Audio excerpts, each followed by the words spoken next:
Muscular system. This video is for BSc first year and GNM first year. This is the revision class. What are muscles? Muscles are specialized tissues that enable the body and its parts to move. तो ये एक specialised tissue होते हैं. Muscle एक तरीके के tissue होते हैं जो बॉडी को और बॉडी के पार्ट को मूव करने में हेल्प करते हैं. General knowledge. This is a small general knowledge about muscles. How many muscles are there in the human body? कितने muscles होते हैं human body में? 640 muscles होते हैं human body में. The muscles make up about 40% of the body mass. और 40% body mass muscle से आता है. 40% का मतलब है कि अगर आपका वेट 60 kg है तो 60 में से 40% जो वेट है वो मसल से आएगा. सो 640 मसल्स होते हैं बॉडी में. What is the longest muscle in the body? Sartorius.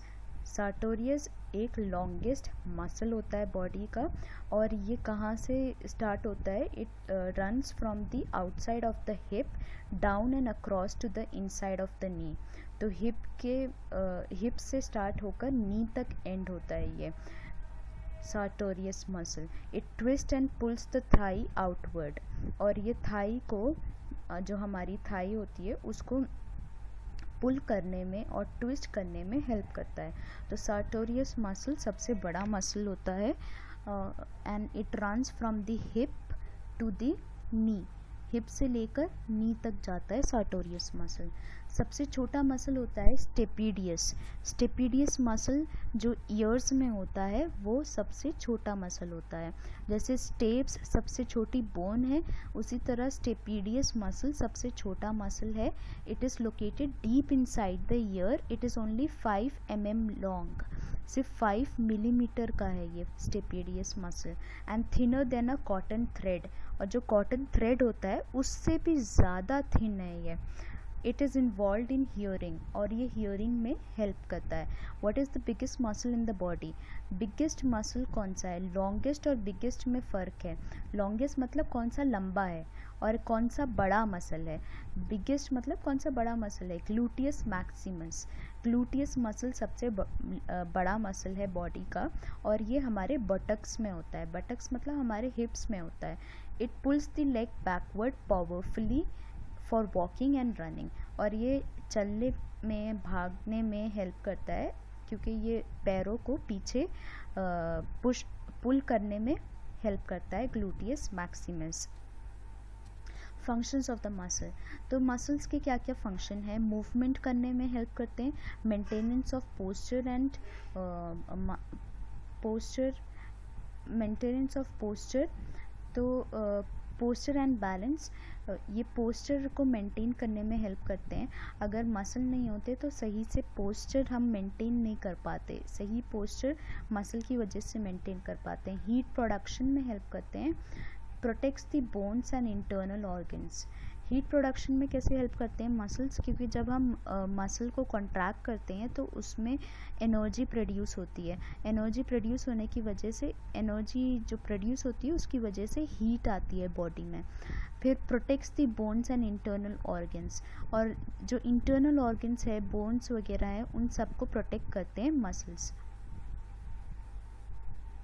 Muscle classification. Muscle को हम कैसे क्लासीफाई कर सकते हैं? अगर फंक्शनली देखें तो हम उन्हें वॉलेंट्रली एंड इनवॉलेंट्रली क्लासीफाई कर सकते हैं. फंक्शनली मतलब किस तरीके से वो फंक्शन करते हैं. वॉलेंट्रली का मतलब होता है जो हम अपने आप मूव कर सकते हैं. मतलब जो हम अपनी चाहत से मूव कर सकते हैं वॉलेंट्रली. और इनवॉलेंट्रली का मतलब है जो हम अपने आप से मूव नहीं कर सकते बल्कि वो खुद ही काम करते हैं. That is involuntarily. Voluntarily can be moved at will. जो हम चाह कर मूव कर सकते हैं.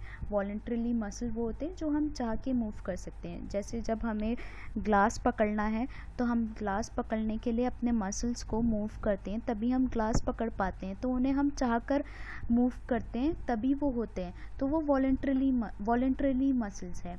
लेकिन कुछ मसल्स ऐसे होते हैं बॉडी में जिन्हें हम चाह कर मूव नहीं कर सकते. फॉर एग्जांपल जो हमारे मसल्स जो इंटरनल ऑर्गन्स में होते हैं उन्हें हम चाह के मूव नहीं कर सकते. वो खुद खुद मूव होते हैं वो, तो उन्हें हम बोलते हैं involuntarily muscles. Then structurally, structure के हिसाब से अगर देखें तो स्ट्राइएटेड मसल्स होते हैं बॉडी में और नॉन स्ट्राइएटेड मसल्स होते हैं। स्ट्राइएटेड मसल्स का मतलब है जिनमें स्ट्रिप्स होती हैं, जिनके सेल्स में स्ट्रिप्स होती हैं, उन्हें हम बोलते हैं स्ट्राइएटेड मसल्स। और नॉन स्ट्राइएटेड मसल्स वो होती हैं जिनके सेल्स में स्ट्रिप्स नहीं होती, उन्हें हम बोलते हैं नॉन स्ट्राइएटेड मसल्स, या फिर स्मूथ मसल्स भी बोलते हैं उन्हें। स्मूथ मसल्स या नॉन स्ट्राइएटेड मसल्स जिनके सेल्स में स्ट्रिप्स नहीं होती। स्ट्रिप्स का मतलब बेसिकली वो होता है लाइट और डार्क बैंड। जैसे कि कभी आप कोई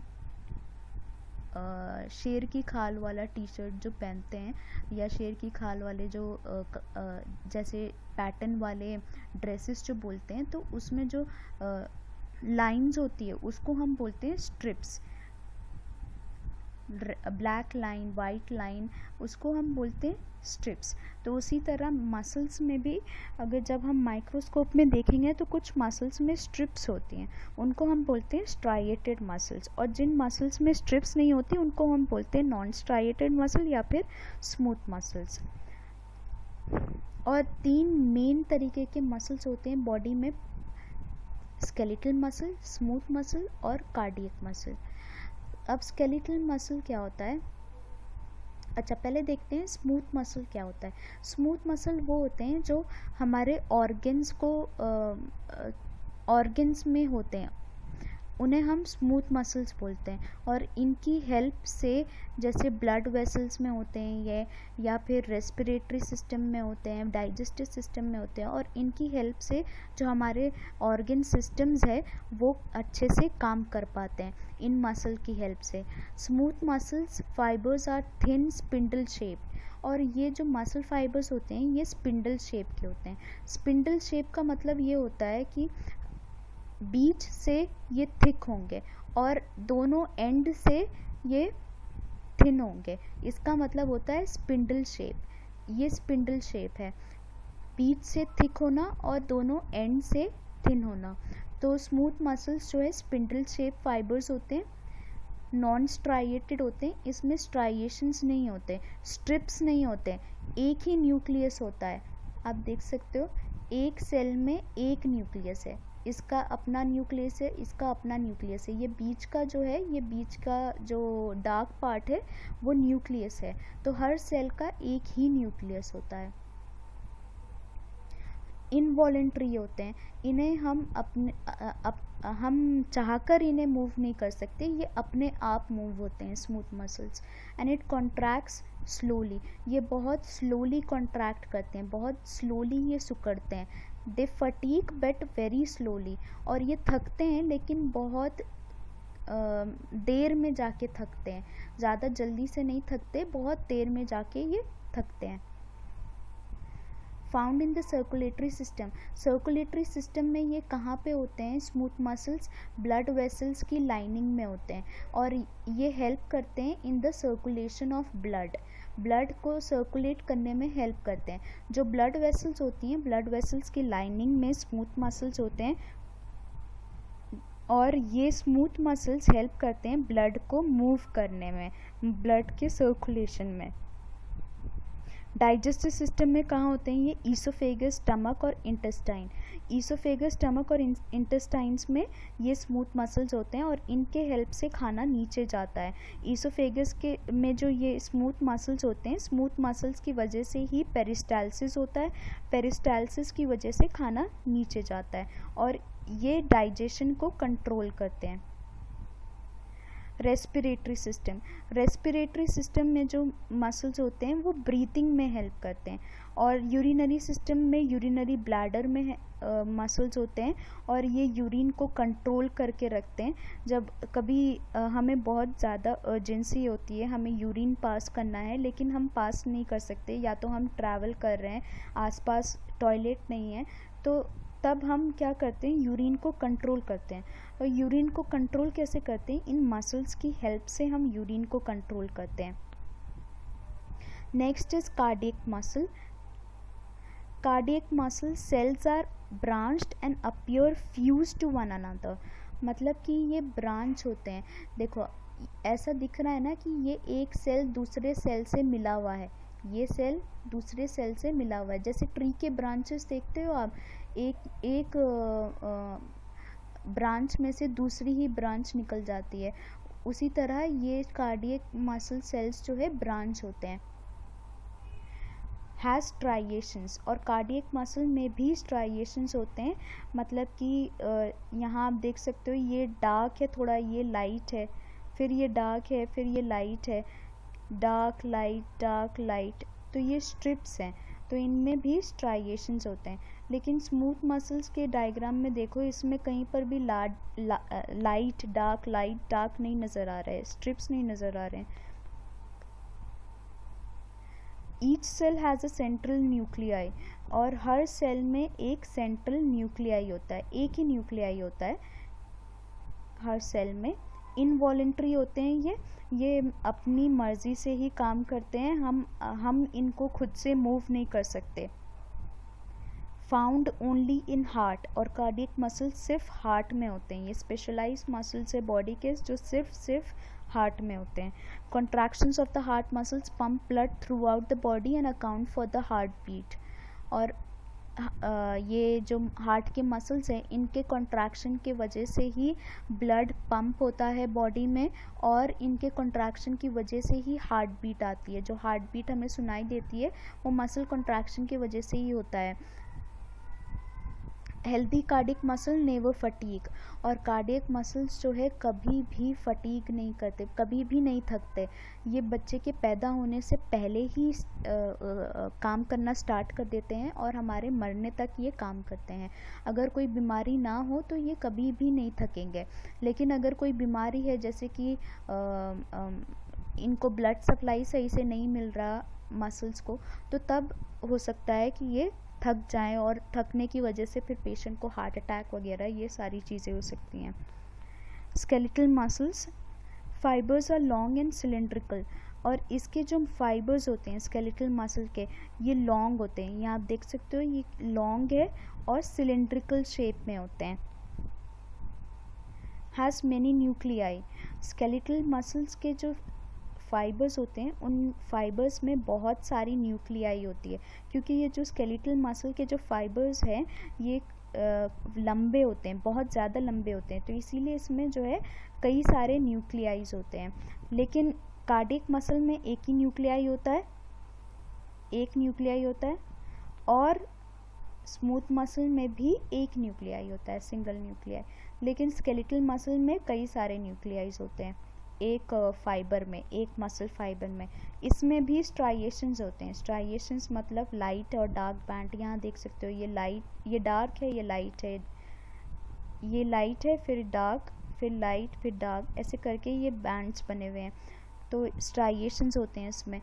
फिर have alternating dark and light bands, alternating dark and light bands होते हैं, वॉलंटरी होते हैं ये। वॉलंटरी मतलब हम खुद चाहकर इनको मूव कर सकते हैं। Attach to the skeleton by tendons, और ये बोन से कैसे अटैच होते हैं, टेंडन्स की हेल्प से अटैच होते हैं। मसल्स बोन से जब अटैच होते हैं, कैसे अटैच होते हैं, टेंडन्स की हेल्प से मसल्स जो है बोन से अटैच होते हैं। Causes movements of bones at the joint, और ये बोन्स के मूवमेंट में हेल्प करते हैं, इसीलिए हम इनको स्केलेटल मसल्स बोलते हैं। स्केलेटल मतलब बोन होता है, तो बोन मसल्स इसलिए बोलते हैं क्योंकि ये बोन के मूवमेंट में हेल्प करते हैं। दे डू फटीग, और ये थक जल्दी जाते हैं, अगर ऑक्सीजन कम हो तब ये थक जाएंगे, अगर हम ज़्यादा एक्सरसाइज करेंगे तब थक जाएंगे। तो जो स्केलेटल मसल्स है वो जल्दी से थक जाते हैं, इनको अगर ग्लूकोज सही से ना मिले, ऑक्सीजन सही से ना मिले तो ये जल्दी से थक जाएंगे। फंक्शंस ऑफ स्केलेटल मसल्स, तो स्केलेटल मसल्स का फंक्शन क्या होता है, मूवमेंट में फंक्शन होता है। Muscle move bones by pulling not pushing, और मसल जो है बोन्स को पुल करते हैं, अपनी तरफ खींचते हैं, पुश नहीं करते, अपनी तरफ खींचते हैं मसल्स बोन्स को, और उससे जो है मूवमेंट होता है। अब इसमें अलग अलग टाइप के मसल्स होते हैं। कुछ मसल्स होते हैं सिनर्जिस्ट। सिनर्जिस्ट का मतलब है any movement is generally accomplished by more than one muscles. All of the muscles responsible for the movement are synergist. तो अगर हमें कोई भी काम करना है, जैसे कि पानी का ग्लास उठाना है या लिखना है, लिखते वक्त, पानी के ग्लास उठाते वक्त ये जो हम काम कर रहे हैं इस समय बहुत सारे मसल्स काम करते हैं हमारी बॉडी के। एक मसल काम नहीं करता, बहुत सारे मसल्स काम करते हैं। तो उन ग्रुप ऑफ मसल्स को हम बोलते हैं सिनर्जिस्ट। लेकिन इन सिनर्जिस्ट में से एक प्राइम मूवर होता है। प्राइम मूवर या फिर एगोनिस्ट होता है। प्राइम मूवर मतलब कि एक मसल ऐसा होगा जिसका मेन फंक्शन है, जो कि मूवमेंट में सबसे ज़्यादा रिस्पॉन्सिबल है, तो उनको हम बोलते हैं प्राइम मूवर या एगोनिस्ट। फिर एंटागोनिस्ट, पहले ये देख लेते हैं।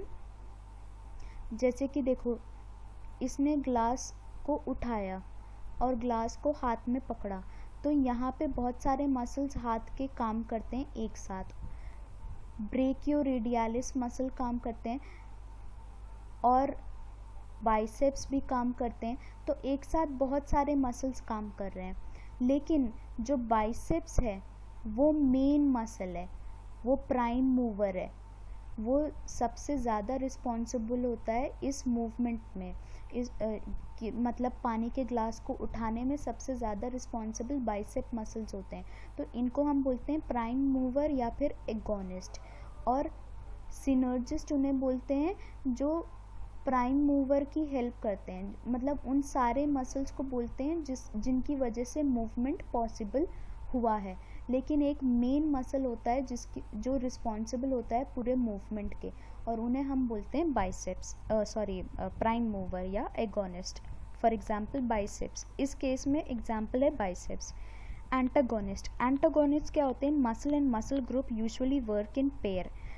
एंटागोनिस्ट वो होते हैं मसल्स जो अपोजिट काम करते हैं एक दूसरे के और पेयर में काम करते हैं, अपोजिट और पेयर में काम करते हैं। जैसे biceps flex your arm and its partner the triceps extends your arm. जो बाइसेप्स मसल्स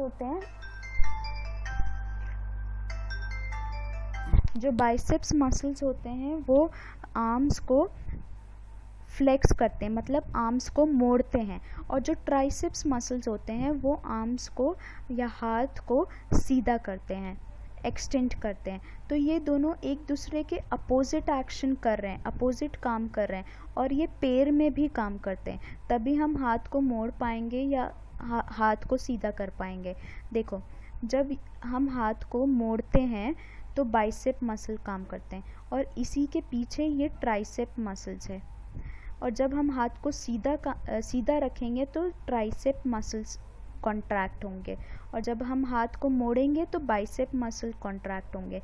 ये दोनों एक दूसरे के एंटागोनिस्ट है, मतलब ये दोनों एक दूसरे के अपोजिट काम करते हैं। मेंटेनेंस ऑफ पोस्चर और मसल टोन, पोस्चर और मसल टोन में हेल्प करता है skeletal muscle. We are able to maintain a body position because of tonic contractions in our skeletal muscles. These contractions do not produce movement yet hold our muscles in position. तो कुछ contractions जो muscles में होते हैं वो उससे movement नहीं होता। हर कॉन्ट्रैक्शन ज़रूरी नहीं है कि मूवमेंट प्रोड्यूस करे। कॉन्ट्रैक्शन का मतलब है मसल का सिकुड़ना।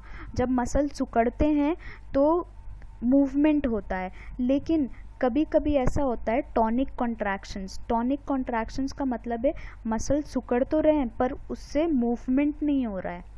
तो ये जो कॉन्ट्रैक्शंस है मसल के सिकुड़ने की वजह से, ये कॉन्ट्रैक्शंस हेल्प करते हैं प्रॉपर पोस्चर को मेंटेन करने में। इससे मूवमेंट नहीं होता, पर ये कॉन्ट्रैक्शंस मसल के पोस्चर को मेंटेन करने में हेल्प करते हैं। Heat production, contraction of the muscle produces most of the heat required to maintain body temperature. तो जब हम मसल्स को कॉन्ट्रैक्ट करते हैं तो हमें एनर्जी की ज़रूरत होती है। एनर्जी की ज़रूरत होने की वजह से हीट प्रोड्यूस होता है बॉडी में और बॉडी का टेम्परेचर मेंटेन रहता है। Thank you, will continue in the next video.